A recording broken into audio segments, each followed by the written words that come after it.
It was about 5 or 6 weeks ago that Victoria spoke to a group of 600 people at a Rotary Club, and she's going to be giving the same speech to us today. And I saw it, I think a week or so after it hit the web, it started going around, and so I quickly got on the phone and talked with her dad Zane and invited them here. And so we have a very special treat. So Victoria, come on up, do your thing. Go up.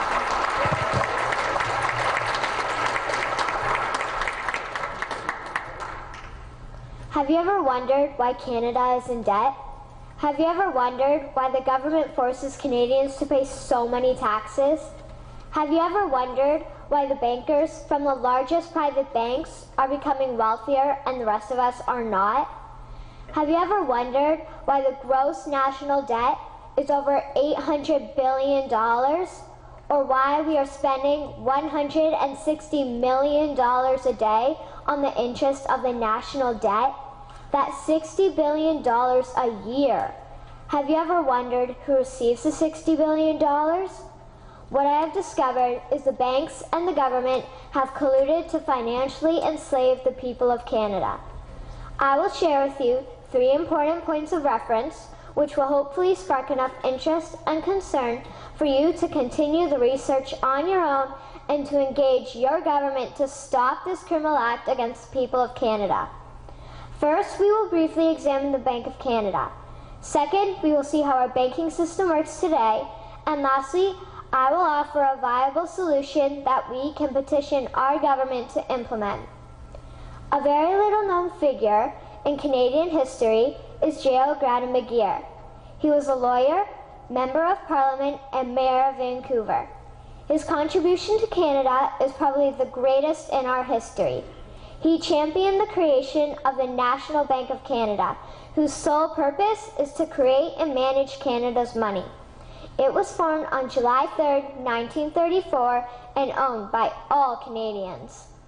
Until the 1970s, because of the Bank of Canada, Canada's national debt was held at a constant, manageable level, until the government decided to implement what we now have as our modern-day banking system that is robbing the Canadian people.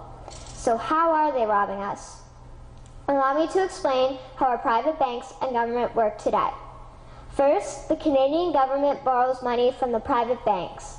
They then lend the debt-based money to Canada with compounded interest. The government then continues to increase taxation of Canadians year after year in order to pay back the interest on the exponentially growing national debt. What results is inflation, less real money for Canadians to spend into our economy, and the real money being used to pad the pockets of the banks. Also, the government gave the banks the ability to loan out money that doesn't exist in the form of loans. When a bank gives you a mortgage, which literally means a death pledge, or a loan, they don't actually give you money. They click a key on a computer and generate the fake money out of thin air. They don't actually have it in their bank vaults. Presently, the banks only have $4 billion on reserve, but they have loaned out over $1.5 trillion. To quote Graham Towers, each and every time a bank makes a loan, a new bank credit is created. New deposits, brand new money. Broadly speaking, all new money comes out of a bank in the form of loans. As loans are debt, then under the present system, all money is debt. What I find interesting is even Jesus, in Matthew 21, drove out the money changers in the temple because they were manipulating the currency to steal money from the people. The private banks are just like the money changers in Matthew 21. They are defrauding and robbing the people of Canada, thus their freedom, and they need to be stopped. How should the banking system work? In an infamous interview, Mr. McGeer asked Mr. Towers, "Can you tell me why a government with power to create money should give that power away to a private monopoly and then borrow that which Parliament can create itself back at interest to the point of national bankruptcy?" Mr. Towers replied, "If Parliament wants to change the form of operating the banking system, then certainly that is within the powers of Parliament. In other words, if the Canadian government needs money, they can borrow it directly from the Bank of Canada. The people would then pay fair taxes to repay the Bank of Canada. This tax money would in turn get injected back into our economic infrastructure, and the debt would be wiped out. Canadians would again prosper with real money as the foundation of our economic structure and not debt money. Regarding the debt money owed to the private banks, such as the Royal Bank, we would simply have the Bank of Canada print the money owing, hand it over to the private banks, and then clear the debt with the Bank of Canada. And yes, we have the power and lawful right to do so.